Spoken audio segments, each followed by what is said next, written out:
খেসারির ডালের সাথে 2টা কাঁকরোল মিশিয়ে এমন একটা রেসিপি বানিয়ে নিন যেটা দিয়ে পেট ভরে শান্তিতে ভাত খেতে পারবেন। বাসার প্রত্যেকে সেই রেসিপি খাওয়ার জন্য হুড়মুড় করে আপনার চুলার পাড়ে দাঁড়িয়ে থাকবে।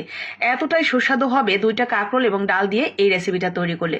তো প্রথমে কি করবেন, 2টা কাঁকরোলকে জাস্ট পানি দিয়ে ধুয়ে নিয়ে এরপরে গ্রেট করে নেবেন। আপনি চাইলে বটি দিয়ে কুচি কুচি করে কেটেও নিতে পারেন। তো এইভাবে আমি গ্রেট করে কেটে নিয়েছি, বড় ছাইডটা যে গ্রেটার থাকে তো সেই ছাইডটা দিয়ে। তো এরপরে এর সাথে আমি যা দিব সেটা হলো ডাল।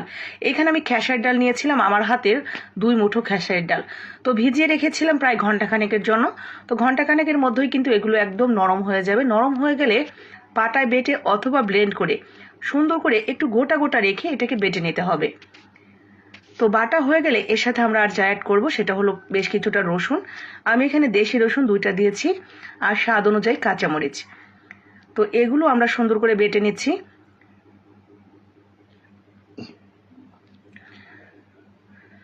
তো বাটা হয়ে গেলে এর সাথে আমরা আরো যা যা মেশাবো তো চলেন দেখি এখন। তো হয়ে গেছে বাটা, এগুলো এখন তুলে নিচ্ছি।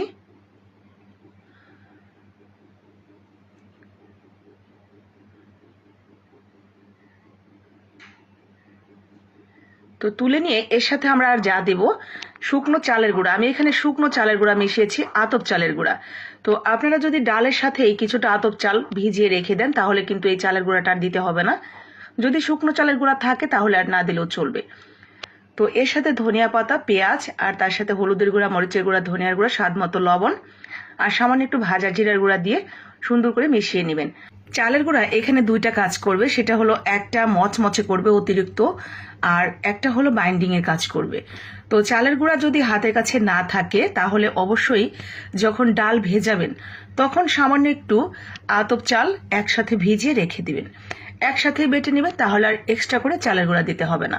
তো খুব ভালো করে আমরা মিশিয়ে নিয়ে এখন সুন্দর সুন্দর সুন্দর করে শেপ দিয়ে এগুলো ভেজে নেব। তো আমি লম্বা লম্বা করে শেপ দিয়ে নিয়েছি, আপনারা চাইলে গোল গোল করে বড়ার মতো করে শেপ দিয়ে নিতে পারেন। তো এইভাবে লম্বা লম্বা করে শেপ দিয়ে সুন্দর করে ভেজে নিতে হবে। মাঝারি আঁচে রেখে এগুলো মচমচে করে ভাজবো। তো 2 পাশ খুবই মচমচে ক্রিস্পি হবে, আর ভেতরের দিকটা থাকবে নরম। গরম ভাতের সাথে খেতে এগুলো দুর্দান্ত লাগে। আপনি চাইলে দুপুরবেলা গরম ভাতের পাশাপাশিও রাখতে পারেন, অথবা বিকেলবেলা চায়ের আড্ডাও বানিয়ে নিতে পারেন। যেই বাচ্চারা বা যারা সবজি খেতে চায় না, বিশেষ করে কাঁকরোলটা, তারা এইভাবে একদিন বানিয়ে দেখবেন। এত ভালো হয় খেতে, একবার খেলে আবার খেতে চাইবেন। গরম ভাতের সাথে যেমন মজার লাগে খেতে, তেমনি মজার এমনিতেও। অসম্ভব মজার এই কাঁকরোলের বড়াটা একবার হলেও বানিয়ে দেখবেন, আশা করি আপনার ভালো লাগবে। ভালো লাগলে লাইক কমেন্ট শেয়ার করে দিবেন, বাকি আপু ভাইরাও যাতে দেখে বানিয়ে নিতে পারে।